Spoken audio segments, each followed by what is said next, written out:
Hi, everybody. This is Nori Nakamura from Osaka, Japan, and welcome to the webinar special program. And this is my blog disclosure. Today, I'd like to talk about cartilage lesion morbidity, current practice, and future. Articular cartilage is a unique structure composed of the several layers from superficial zone to calcified cartilage layer, and that smoothly connect to the subchondral bone. And as you know, very unique feature of cartilage matrix is unvascularity. After injury, the wound healing mechanisms doesn't work. So in most of the cartilage injuries regarded as incurable. And basically the grades of cartilage injury is done by the depth of the injury. And this is ICRS classification. And when you look at from grade 0 to 2, the lesion depth is less than 50% of the chondral depth. But grade 3 depth is goes over 50%, and grade 4 subchondral bone is also damaged. And typically, grade 3 and 4 has certain symptoms that require certain intervention. And the symptom of cartilage injury is very complex, from uncomfortable feeling, pain, swelling, stiffness, mechanical symptoms, pseudo instability, and inability to perform in certain position. So it is very important to take medical history very carefully at the clinic. And also we should consider lesion-specific issues, size, depth, defect containment, chronicity, and joint-specific issues, meniscal function, alignment, and stability, and patient-specific issues such as age and BMI. Also, we should consider the location-specific features. At medial femoral condyle, that is the most common site of the injury, and posteromedial area is typically affected, and it is often associated with meniscus and ACL injury, that is chronic cases.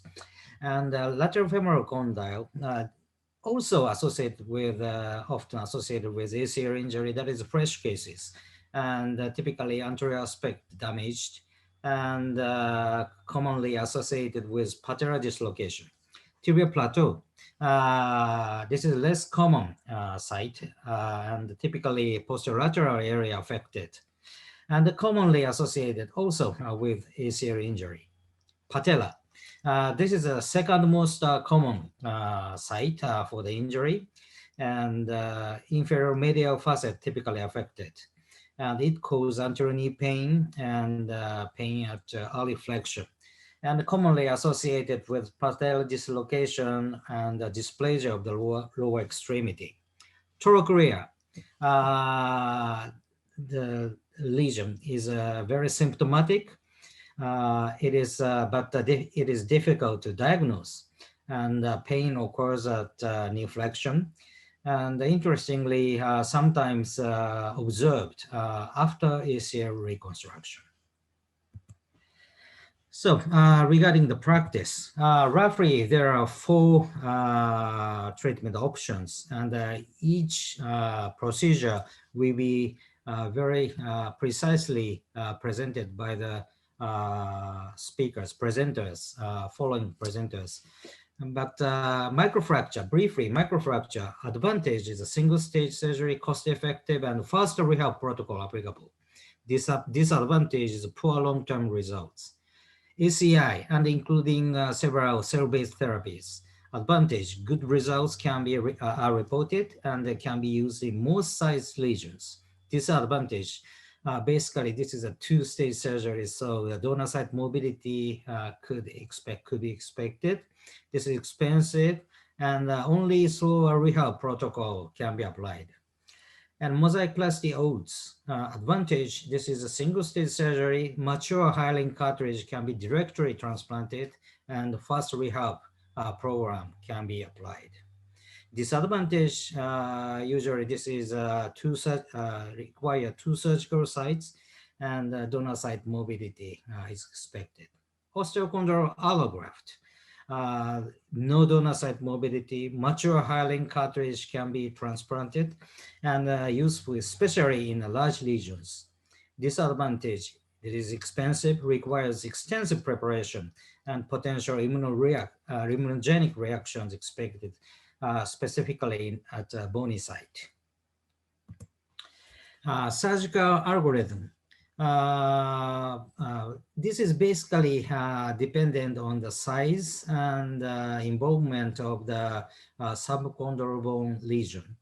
And probably these detailed algorithm will be presented later. So I'd like to now just focus on the future therapy. Of course, each four major treatment option of cartilage repair very have a certain good standard, but of course, four of them have the room for the further improvement. For that, I'd like to present 3 points. One is application of the future combined gene and cellular therapy. With the use of the genome editing and or cellular reprogramming technology, we can create our own super stem cells according to our purpose, to the cartilage repair. With this, we can improve the quality of the repair tissue close to the regenerative repair. And second, we need novel intelligent biomaterials. That includes faster remodeling with a good tissue integration and maintain sustainable mechanical stability.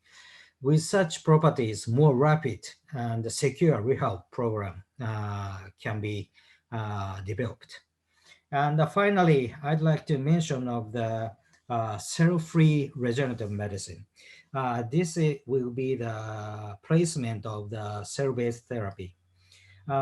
Instead of using the stem cells or chondrocytes, we use extracellular vesicle that is released by the stem cells or chondrocyte. And these vesicles, typically called exosomes or secretomes, they have the very, very special signaling capacity to control the tissue repair, regeneration, and inflammatory response, and also some aging of the cells. So, and one advantage of this vesicle is more easier quality control can be available for the product, and also we can reduce the cost for producing these materials. So with a combination of such technologies, we can create less invasive and with higher quality, and that enables rapid rehabilitation protocols. So, and such features should be the benefit to the patient quality of life improvement. Thank you very much.